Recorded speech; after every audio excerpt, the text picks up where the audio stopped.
to my first ever, I think, Oscar video that I've done on this channel. I wanted to take some time, make a video, talk about the upcoming Oscars for 2020, some of my thoughts, some of my predictions, you know, the whole shebang. I always view the Oscars as kind of like a celebration of cinema, even though they're hypocrites and they're full of shit. I still somewhat watch it for entertainment and to see which ones I got right, and because sometimes great art is recognized, and that's always a good thing. I want you guys to leave me your predictions in the comment section below. Tell me, it doesn't have to be every category, but just tell me a few of your predictions. In fact, I took this shit so serious that I wrote it down. That's right. You see that untidy scrawl right there?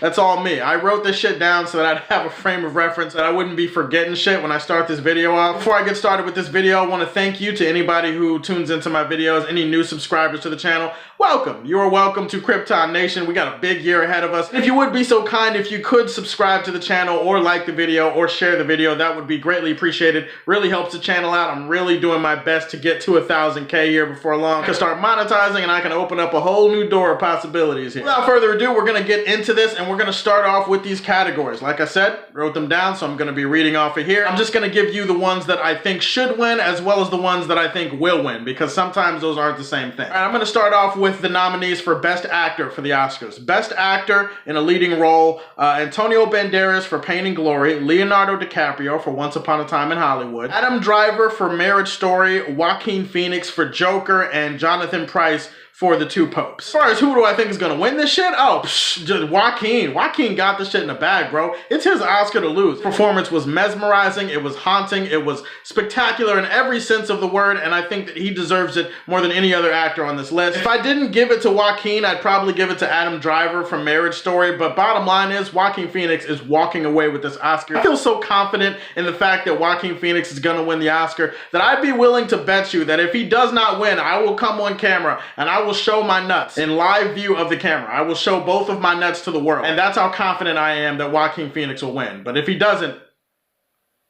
you know what? I'll delete the video. So, you know, let's just forget all this ever happened. And we got Best Supporting Actor. We have Tom Hanks for A Beautiful Day in the Neighborhood, Anthony Hopkins from The Two Popes, Al Pacino for The Irishman, Joe Pesci for The Irishman, and Brad Pitt from Once Upon a Time in Hollywood. Me personally, I would give it to either Joe Pesci or Al Pacino. I think both of those guys deserve it. Either one of them deserve it, honestly. They were unbelievable in The Irishman. Al Pacino in particularly, playing Hoffa, I mean, come on, that was legendary shit. Bottom line is, you can't deny the work that Al Pacino and Joe Pesci did. I think one of those two should win it. However, who do I think will win it? Brad Pitt. Brad Pitt for Once Upon a Time in Hollywood is gonna win this. It's clear as day. It's kind of obvious. I think he also won the SAG Award or the Golden Globe, or one of the two or both of them. But either way, I think this is Brad Pitt's award to lose, and I'm pretty sure he's gonna walk away with it. When we get to Best Actress, here are the nominees. Cynthia Erivo for Harriet, Scarlett Johansson for Marriage Story, Saoirse Ronan, I hope I'm pronouncing that right, with Little Women,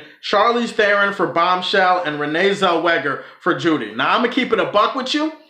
I wouldn't give it to any of these women. Me personally, I have 3 actresses that I feel should have been nominated and should have been a part of the categories. One is Lupita Nyong'o for Us. The other is Florence Pugh for her work in Midsommar. She gave one of the best performances I saw all year. And the other one is Awkwafina for The Farewell. I would have included all 3 of those women in the nominees, and I definitely think I would have to give it to Lupita. You can say what you want to about the movies. Maybe you don't like that movie. Maybe you don't care about the other ones I mentioned. But as far as great performance within the art, like Lupita gave probably the best woman performance that I saw all year long. She was amazing in that movie, and even if you didn't like the movie, it's hard to deny how incredible she was. I think Lupita got robbed in this award ceremony and a bunch of other ones, but if I had to choose from the nominees that are here, I mean, I would choose Scarlett Johansson for Marriage Story. Probably the best performance I've ever seen Scarlett Johansson give, and I'm not generally a big fan of Scarlett Johansson. Who do I think will win? Oh, Renee. Renee Zellweger is probably going to win it for Judy, let's be honest. I mean, I'm pretty sure she won a Golden Globe, didn't she? Didn't she win the Golden Globe for this very same thing? I feel like it's Renee's to lose at this point, and it's not that she doesn't deserve it. Again,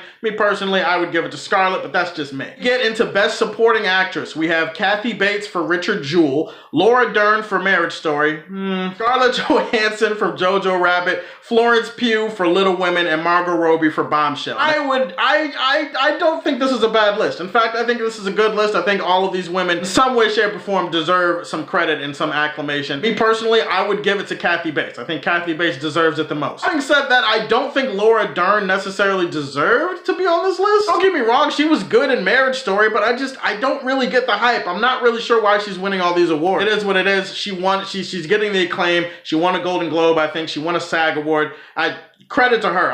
I don't personally think it was an Oscar-worthy performance. In fact, I think J-Lo probably should have been on this list. Having said that, I know the politics surrounding J-Lo. You look at the situation with her movie, and her and that company that made the movie are being sued by the woman behind that story, and so I get kind of it would be a messy thing to have her be nominated, but in terms of performance, Jennifer Lopez, in my opinion, deserved to be on this list. Best animated film, I feel like I personally want it to be How to Train Your Dragon Hidden World, because I'm a How to Train Your Dragon slut, and I love that movie and I love that series, and I want it to go out with some recognition. Having said that, I'm pretty sure How to Train Your Dragon Hidden World is not going to win Best Animated. I'm fairly certain it's going to come down to Toy Story 4 or Missing Link, and I'm pretty sure Toy Story 4 is going to walk away with it. To be honest, it wasn't a very strong year in terms of animation. I know that some Frozen stans are going to jump in the comments and be like, what about Frozen? Into the Unknown! Cool your tits, calm your jets. I'm sorry, that movie was fine, I guess, but no, I don't think Frozen deserved to be among the nominees, but even if it were, it would still be kind of a weak year for animation, but I think Toy Story 4 is going to walk away with it. Next, we get into Best Cinematography, and you guys know how much I talk about cinematography on this channel. I definitely got hard as fuck when it came to looking at this category. We got The Irishman, Rodrigo Prieto, we got Lawrence Sher for Joker, we got Jarin Blask for The Lighthouse, and we got Roger Deakins for 1917, we got Robert Richardson for Once Upon a Time in Hollywood. I want Roger Deakins to win it. Roger Deakins to me is a god among cinematographers. He's my favorite cinematographer working today. His work on 1917 is incredible. It's almost revolutionary. It's amazing what they did with the filmmaking in that film, the shots, the frames, the one continuous long tracking shot. I think it's a technical masterpiece, and I think that Roger Deakins deserves to win his second Oscar for this, even though he probably should have won way more than just 2. I do have a couple of honorable mentions though. I think that Ad Astra deserved to be recognized for its cinematography. I also think The Last Black Man in San Francisco, that's a movie that I think definitely had some of the best cinematography I saw all year, and I think that movie could have been one of the nominees too. To be honest, you can't go wrong with any of these people, but I personally think that it's Roger Deakins' award to lose. And we get into Best Director. Okay, so we got Martin Scorsese, we got Todd Phillips for Joker, we got Sam Mendes for 1917, Quentin Tarantino for Once Upon a Time in Hollywood, Parasite, Bong Joon-ho. Parasite was my favorite film of 2019. It is probably one of, if not the best directed film of 2019, and I think that Bong absolutely deserves it. My deepest fear, however, is that he's not going to win it. I feel like it's going to come down to Sam Mendes or Quentin Tarantino, and those are worthy choices, and either of those guys would deserve it. Like, I'm not going to hate on them if they win it. I would just go with Bong. I think that he did an incredible job with Parasite. He crafted probably one of the best films of the decade, if I'm being honest. Honorable mentions for here, I do think that Lulu Wang, who directed The Farewell, and Joe Talbot, who directed The Last Black Man in San Francisco, deserve to be mentioned here too. Editing, I'm pretty sure is going to go to The Irishman, and I think it deserves it. I think it was the best edited film. The way that it was able to transition between all those scenes, all those cuts in a 3.5-hour movie, definitely I would give it to The Irishman. Best original score. Okay, so we got Joker, composed by Hildur G,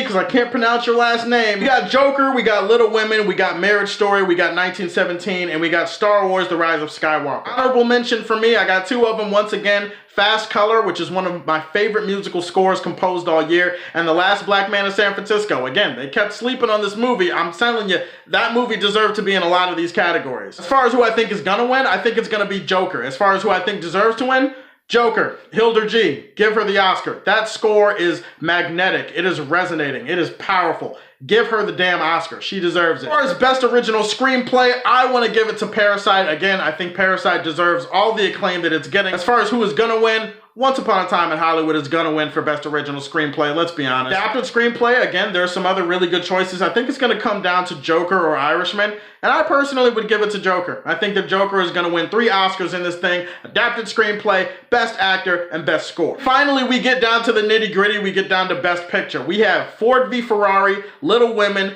The Irishman, Marriage Story, Jojo Rabbit, 1917, Joker, Parasite, and Once Upon a Time in Hollywood. Who do I want to win it? Parasite. Again, I keep telling you guys, I hate to sound like a broken record, but Parasite, that's who I want to. That's who I'm rooting for. I feel like a lot of these movies you could argue are the best film of 2019. I don't think there's any bad choices here. Who do I think will win it? I'm pretty sure that 1917 is going to win this. Once Upon a Time in Hollywood could swoop in there and steal its thunder a little bit, but I kind of doubt it. I don't know. I feel like it's going to go to 1917 though. A couple of things in closing. I do feel like Ad Astra deserved more love in the awards ceremony this year, especially when it comes to visual effects and cinematography. I don't really get how it gets nominated for best sound mixing, but it doesn't get nominated for visual effects or cinematography. I also think Godzilla King of the Monsters deserved to get some recognition for best visual effects. No idea how that gorgeous ass epic looking movie did not get, I don't know how it didn't get nominated, but it didn't. I know some people might not like Godzilla, but visually speaking, come on, that movie was tits. Guys, you don't need to take the Oscars ultra seriously, okay? Like I said, it's all fun, it's all predictions, it's all, you want to see great art recognized, and you want to see great art get rewards, you want your favorites to win. I get all of that, but it's not something that's worth losing your shit over or flipping a bitch over. It's not that serious. Entertainment, it's a nice thing to talk about, it's a fun thing to predict. In closing, I'm gonna say it again because I've been saying it for a while, just like a lot of people have. We need more inclusion, we need more diversity, and I'm not saying inclusion or diversity for the sake of it. I'm saying we need them because they deserve it, because there are women and people of color who have worked hard and made great films